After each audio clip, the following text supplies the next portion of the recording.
And welcome to a practically impractical edition of the Oddity Archive. Well, I haven't done any techie episodes yet this season, so I guess I'm about due. So here's the deal. Just a few weeks before I left beautiful downtown Aurora, I got a package in the mail from a viewer, and the chief item in that package was this old Radio Shack-esque, DIY, supposedly Part 15 compliant, FM radio transmitter, albeit already assembled. But aside from the fact that I got a transmitter in the mail, what really caught my attention and my imagination was this handwritten note that came with it. And on this note, he describes how the initial idea with this thing was to create his own makeshift drive-in theater with this. And he was going to run the sound out of a film projector to the transmitter and listen on his car radio, just like you would at most, if not all, drive-in movie theaters these days. But he says in the note that he gave up on the idea because the sound was always overmodulated, no matter what he did. And so I figured, well, maybe I'll take a crack at it. So I already know the outcome of all this, but you don't. So let's do that pseudo-documentary thing that we do so well.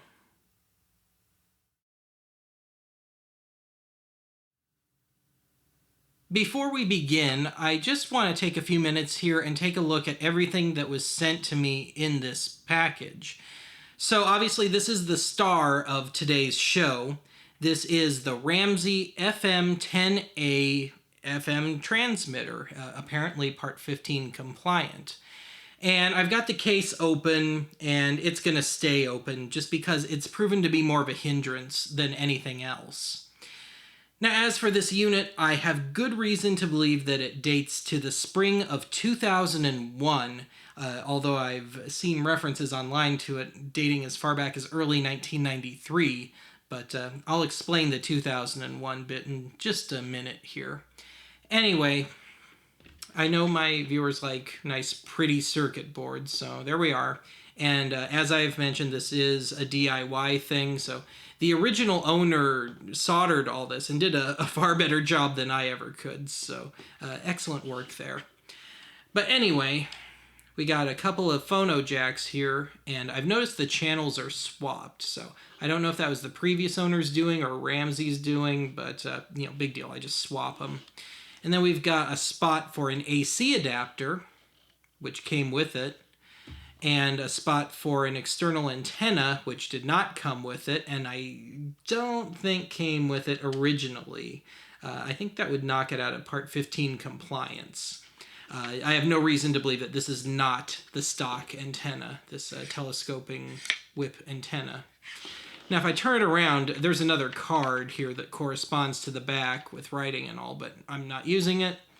We got the power button, and the AC adapter has been a problem for me, so I've just been using the alternative option, which is to just use a 9-volt regular old household battery. But I found when I try and put it into the bracket here that it causes more problems than anything else, and that I get the best results when I keep it, as taut as possible. So anyway, I mentioned 2001. And I say that because the previous owner did a great job of keeping all the documentation with this. So I do indeed have the original receipt from the spring of 2001. And I have everything on this bill. So we've got the transmitter, the case that it came in, which was separate, and the AC adapter, which came out to a little under $60 pre-shipping, and then once you got shipping on there, $66 and change. Now, here's the manual, and I was a little miffed by the manual because it drones on and on and on about Part 15, but it never comes out and says that it's Part 15 compliant. But the implication in the manual seems to be that as long as you use the stock stuff, you should be all right. And given the very weak output that this thing has, I'm not too worried about that. And of course, it helps that the FM dial is a little more open here than it was back in Colorado. Now, there was one item that was sent in this package that was not part of that order, and that's this Radio Shack line out converter. And I haven't been able to really figure out the significance of this. We've got a mono 1/4-inch plug on one end and a couple of female RCA plugs on the other. But as far as I know, a film projector's power jack, sound jack, would be at line level. So I'm not entirely sure. Maybe this was a quirk of his gear. Yeah. I have tested it, but it's proven to be pretty useless within the context of anything I've done so far. So anyway, I'm going to show you those pictures of the circuit board, nice and up close and personal. And I also have the schematic that came with this. So I took a scan of that. I'll let you take a look at that. And after that, we're going to take a look at some footage that I shot yesterday of my initial tests with this device.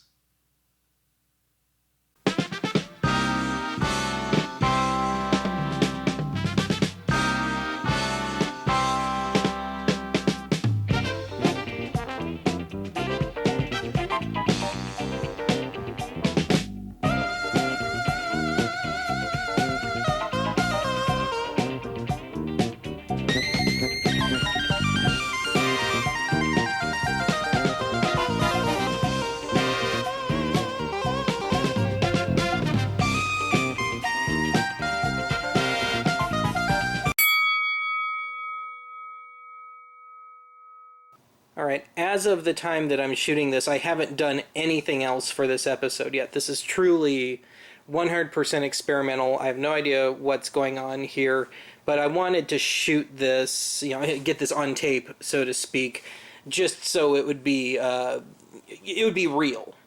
So anyway, what I've got here is this FM transmitter that I was sent.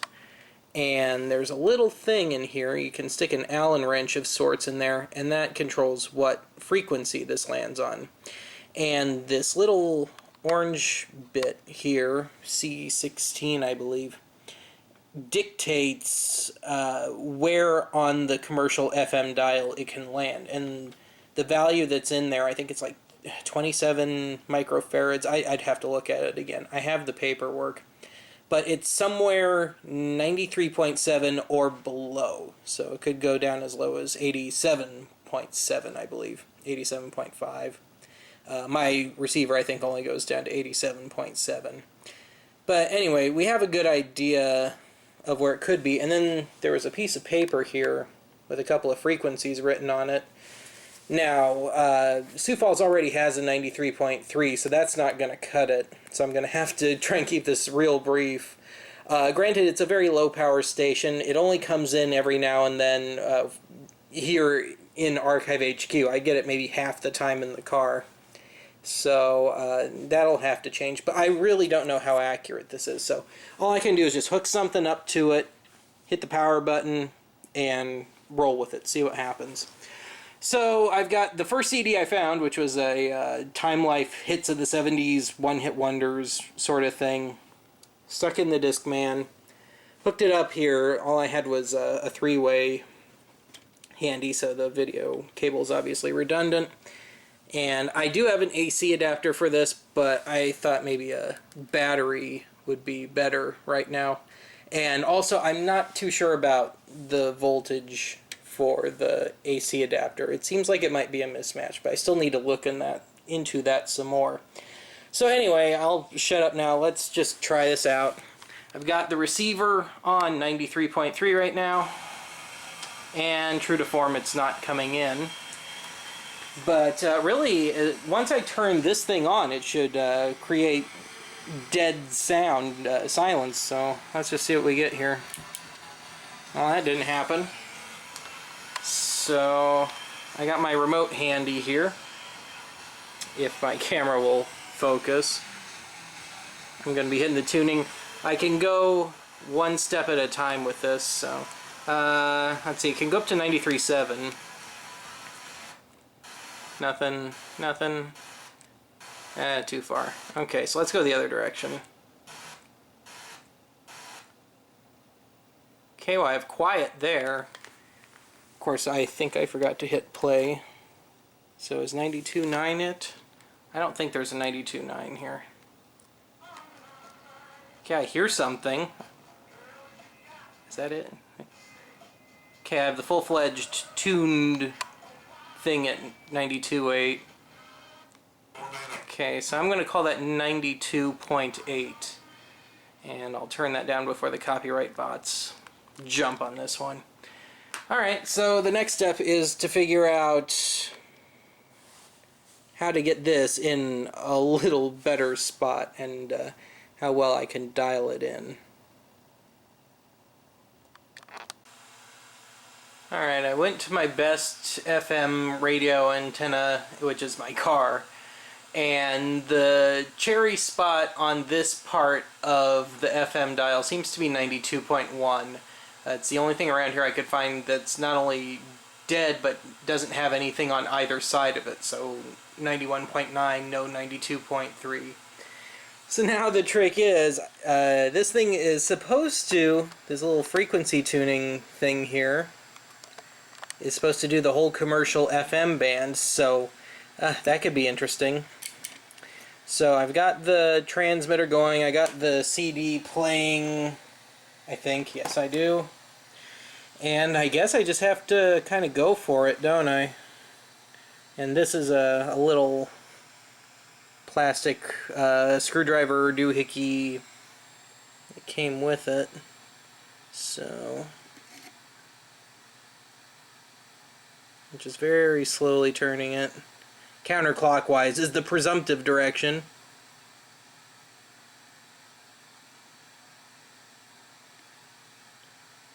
I don't seem to be getting any closer.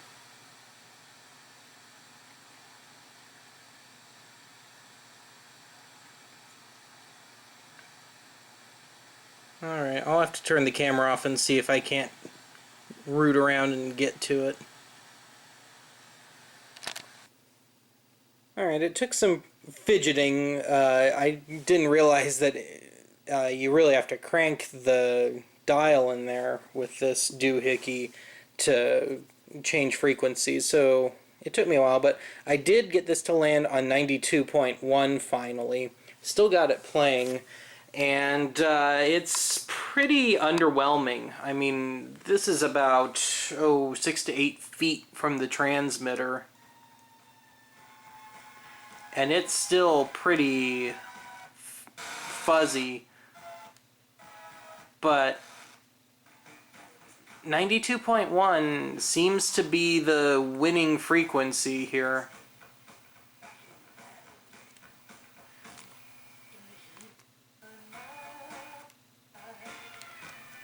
So, alright, well, we know it works at least, sort of. Something tells me I'm going to have to swipe Sergey's compressor, though.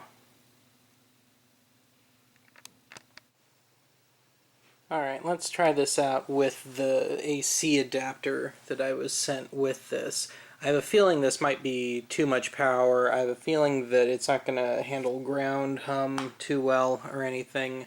It's a 12 volt 200 milliamp adapter, so I'm not feeling too confident about this one.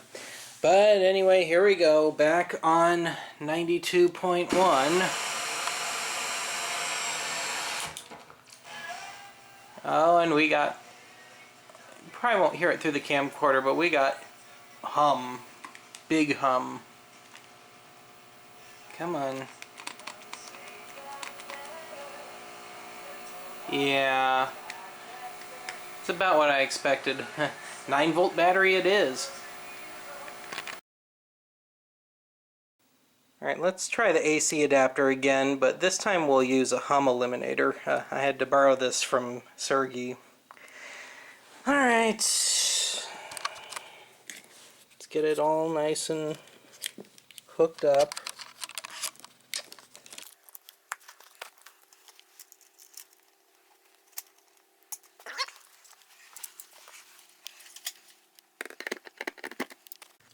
Alright. Well, that was a little shorter leash than I anticipated. Alright. Let's turn this on. We'll turn the radio back on. And we'll see what we get. Now we still got hum. Big hum. So that did absolutely nothing.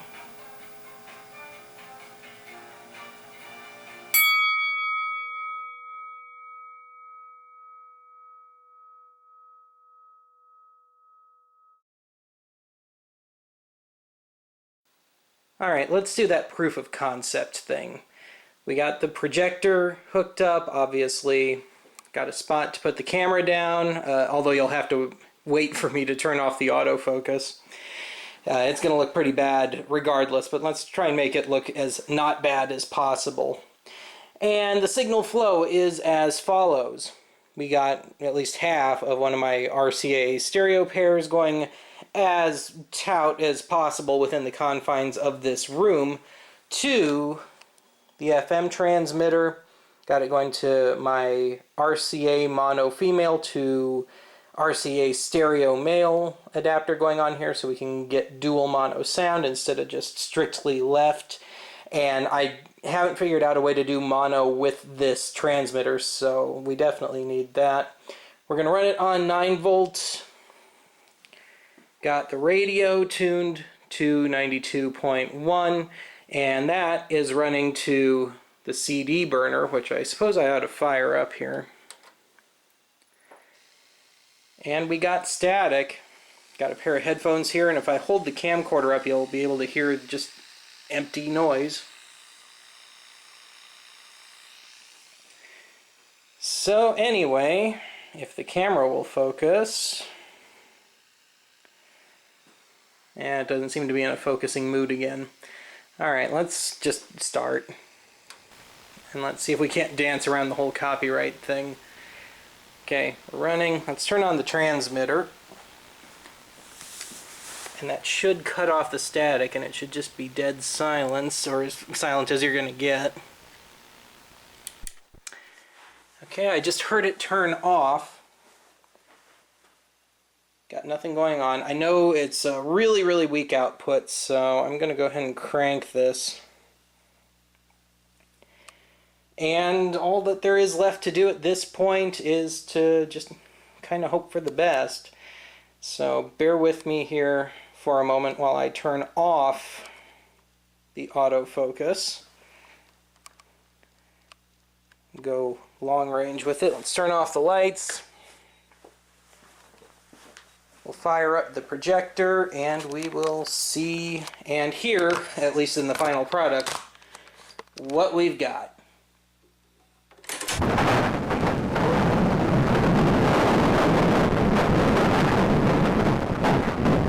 Well, it's familiar, doesn't it?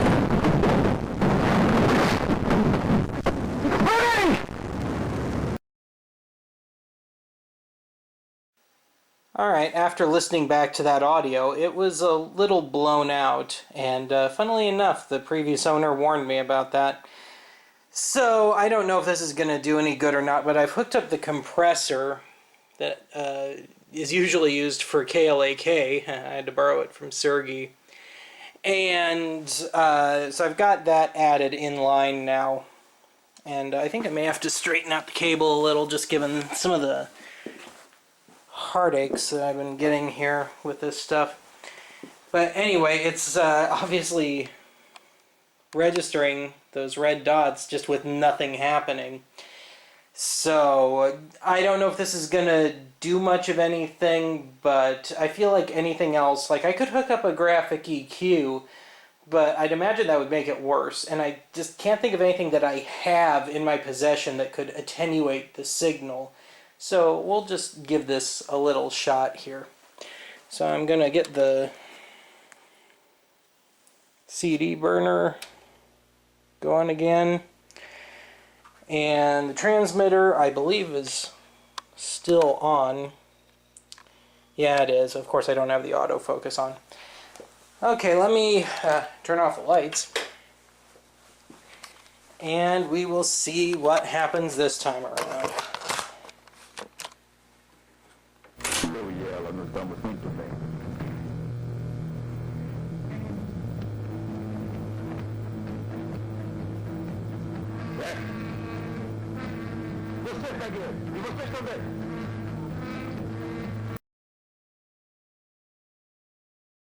Alright, just for the hell of it, I dug that Radio Shack line-out converter back out, and I've added it in line. It's cranked all the way, and it's just serendipitous that the only means I have of going from 1/4 inch to phono is through my compressor, so hey, that was handy.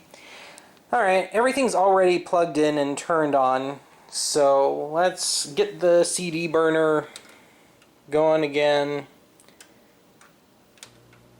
And we'll see what we get here. And of course, once again, I have to play with the focus setting. Alright, so let's turn off the lights and let's do this again.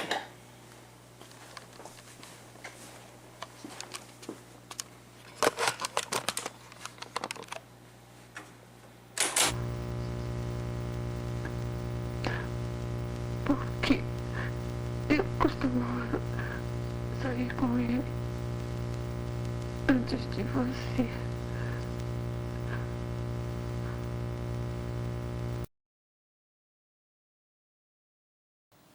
Alright, let's just straight up jump the shark here. So I've added my 10-band graphic EQ in line with everything else, although this is the last thing in the chain before the transmitter.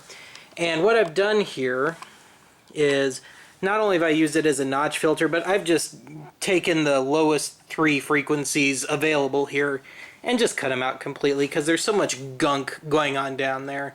Otherwise, I've retained the settings that are usually for KLAK, and yeah, nothing's changed with the compressor.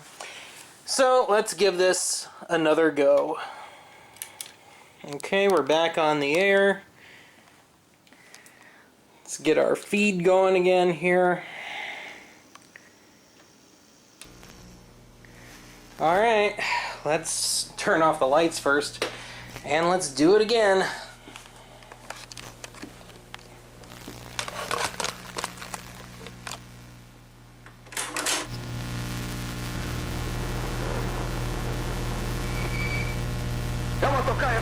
My favorite scene.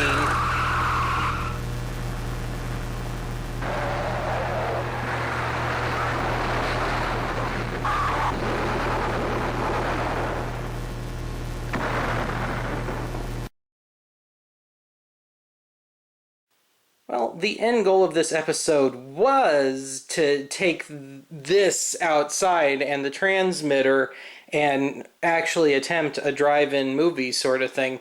But given the sheer tonnage of stuff that I've had to add to the signal chain, it's just absolutely not practical. So what I'm going to have to do is just settle for doing it all in one room and letting you see and hear the best that I've been able to achieve after playing with this a bit.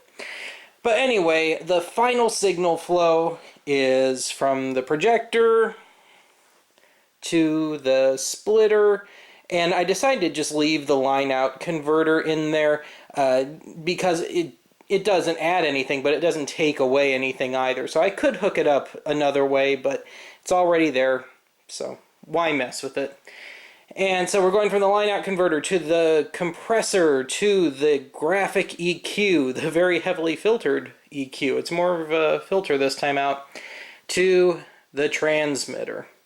So I think I've got everything set up here, so I guess we'll just give this a shot. Okay, we got signal. Got that. The transmitter's already on, by the way. That's just good old noise. And when I stand in front of it, it bounces a bit, so hopefully it doesn't do that too much during the presentation. I got the only public domain thing I've got lined up on the projector, and everything should be focused already, so let's just hope for the best here. Here we go.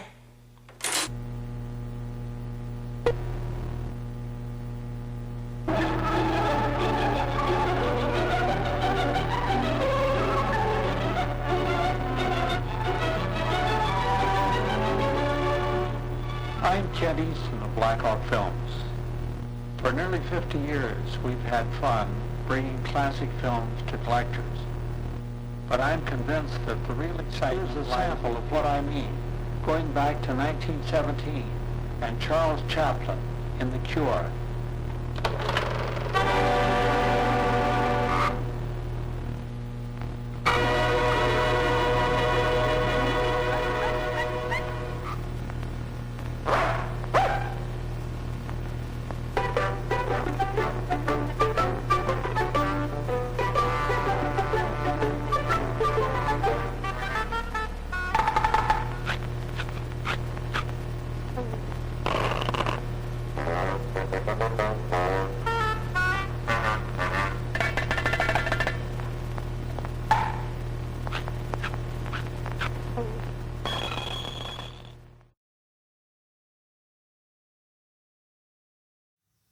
Well, even if my little would-be garage drive-in movie theater didn't exactly pan out, hey, I still got an ostensibly legal FM transmitter out of the deal.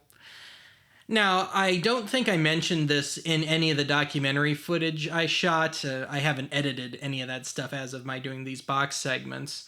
But I did a little range test with that transmitter, and I couldn't pick anything up on my bedroom stereo or on my little handheld portable radio. The only place, aside from the radio in that room where I did all that, was in the car, and I was able to get about 100 feet before the signal dropped completely, so just in case you were curious. Now, as for the transmitter itself, maybe I'll have to try like an FM version of KLAK at some point, just to see what it sounds like. Although I guess I'd have to change the station name, wouldn't I? Oh well. Anyway, that's it for today's archive. Join me next time when I attempt to build an early 20th century styled Nickelodeon machine that runs on VHS tape loops instead of film. Although I guess I'd have to call it like a $5 Odeon or something, because inflation.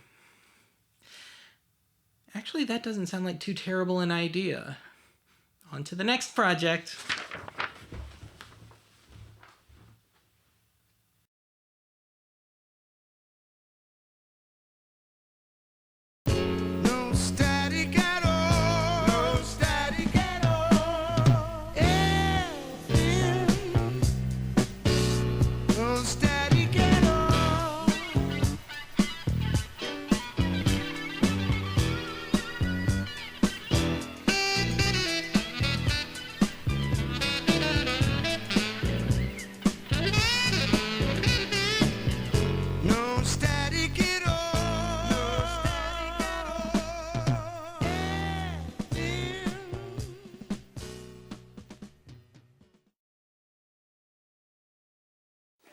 Village, Madison, South Dakota, featuring the Minneapolis All National right. Show. Let's try this. Will bring hundreds of tractors, daily parades, and old-time farming equipment. I guess I should find the right station.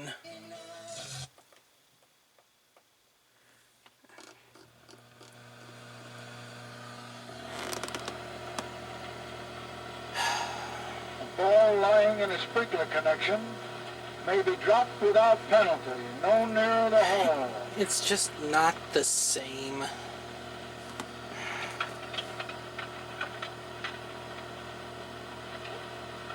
Get those teeth out of there, too. They're right in my line.